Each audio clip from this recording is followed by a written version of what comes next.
Beginning of the new year. 5 games right now that are on my wish list that I would like to acquire this month.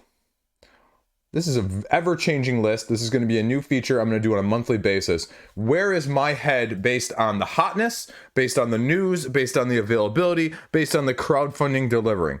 And so I'm going to try and make this not just, oh, wow, these games are coming on crowdfunding in the next 6 months, or, oh, this game is coming to retail in 6 months. Games that I can relatively get-ish now, depending on availability, depending on market, depending on those sorts of things.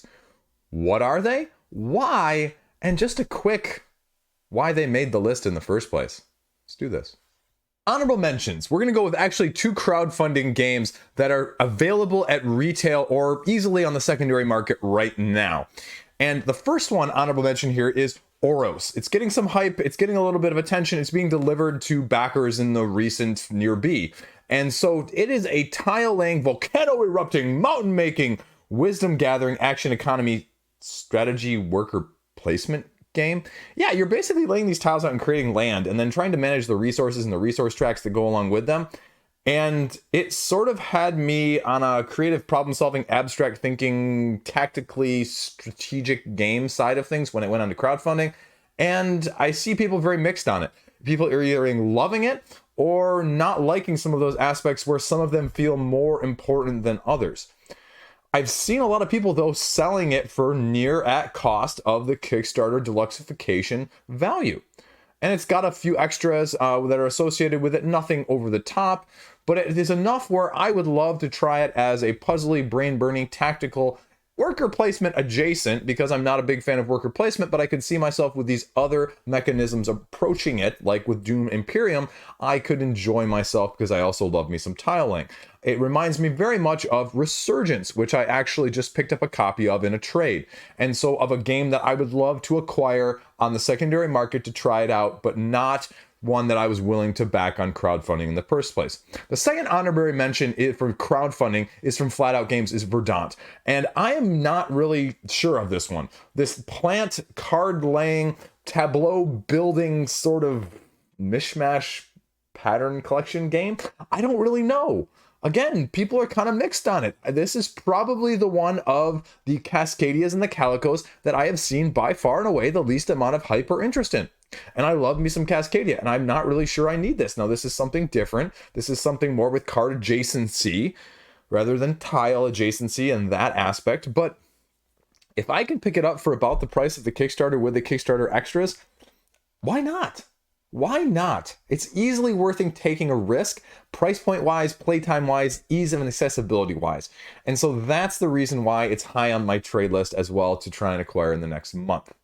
Okay, let's get on to the main list here. Number 5. This one's going to surprise a few folks. This is Carnegie. Speaking of heavier worker placement games with an evolving end game scoring condition that you're creating along the way. This has been on a lot of people's radar since the crowdfunding delivered, and a lot of people who like this heavier-ish type of style of game with worker placement, Euro-ish, have rated it very, very highly in their top games of 2022. And so whenever it has those rumblings, just like with Resurgence, just like with anything along those lines that I've picked up, even Unconscious Mind that I just played last year, I'd like to try it out to see where it falls for me. It's probably going to be way too heavy. It's probably not going to be something that I would keep, but I would love to test the waters with that.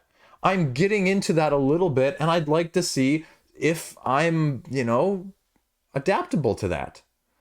And I think it's fun doing that because I like seeing the evolving, changing style of what I can actually play, what I understand, and what I can get played. So I think that that's highly underrated. And as a non-Euro person, there you go. You got me. You got me with that one. Number 4, this one has been on my radar for a while. I ended up not pre-ordering it from Level 99 Games, and this is the latest season of Exceed season 6, I believe. I'm not screwing that up. Under Night in Birth. It's based on like a French video game. But if you know anything about me, I own about 3 other seasons of Exceed. I own Yomi. I own BattleCon. I own all sorts of those games. I love those games. Sakura Arms. Exceed, though, for me right now is still king. And they had these acrylic standees that went along the pre-order, and I probably should have just done it. I love Exceed that much that I probably wouldn't have regretted it.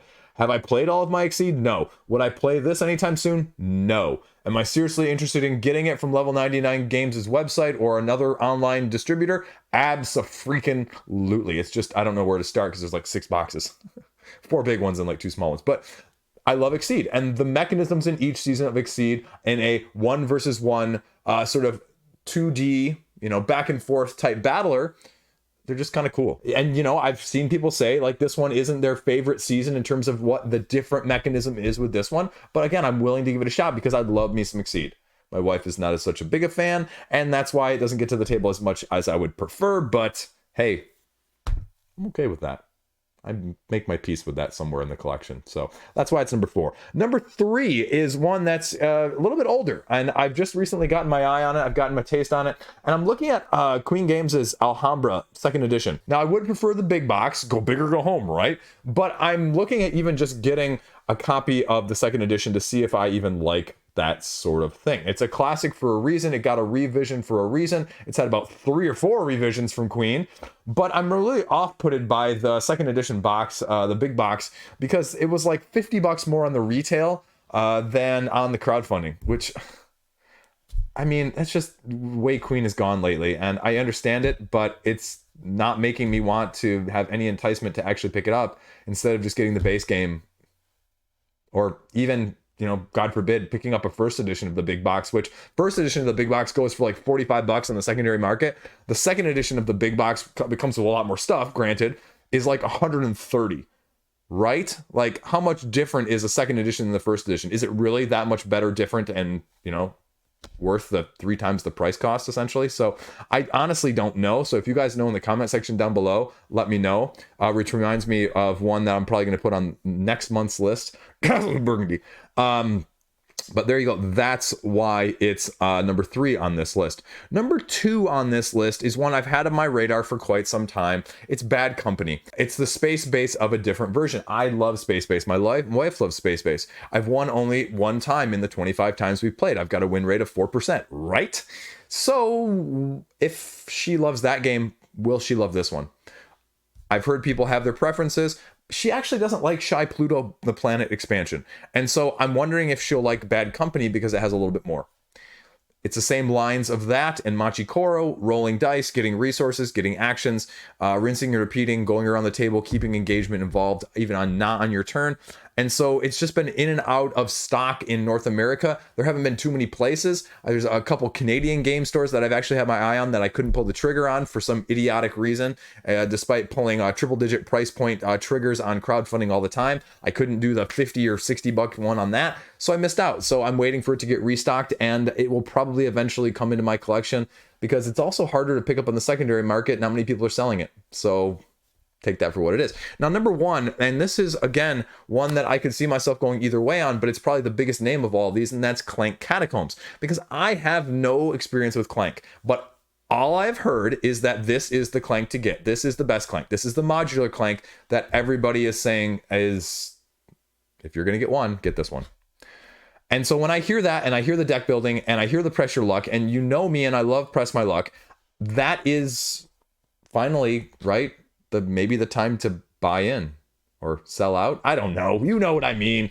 But that's what I'm looking at. And I haven't seen it on the secondary market. And the only problem that's sort of presented itself is that it's been like $60 at retail, which is, I think, just overall inflation of cost prices and increases across the board.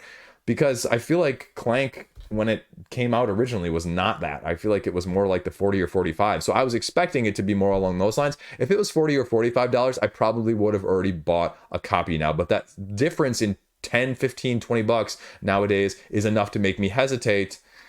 So there you go. Or maybe I'll just log on to one of the game shop websites after this video and see if I can get all of them included in a free shipping $120 shopping spree.